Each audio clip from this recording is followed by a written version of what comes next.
মই সেইটোলে বিয়া হ'বলৈ নাই কিন্তু দেই মই কৈ দিছো তোমাক মা তই কেনেকে নাযাওঁ ময়ো চাওঁ নহয় মই ৰাহুলকে ভাল পাওঁ কি মোক ভাল পায় বহুত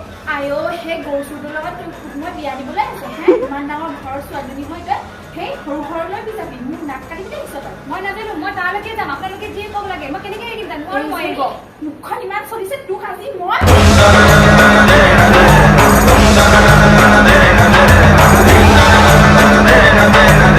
কি কৰিছ তই এইবোৰ আজি দিনত এনেকুৱা কৰিব নাপায় নহয় তই যা আলহীলৈ কথা পাতকে মাইনাক মই বুজাম যা তই বুজা এই গৰুজনীক তই বুজা একো বুজি নাপায় বৰ সি তই মা কথা চা মাইনাটো কিয় বুজি নাপাওঁ ল'ৰাটো 45 বছৰ হৈছে ল'ৰাটো 45 বছৰ হৈছে তাৰ বহুত সম্পত্তি আছে কৰি বুজি নাপাওঁ নেকি মই বাই বাই ক'ত আছ তই ইয়াতে বহি আছ ল'ৰা এইফালে আহিলে আহিলে নেকি নমস্কাৰ আণ্টি নমস্কাৰ আহা বহিবা বোলা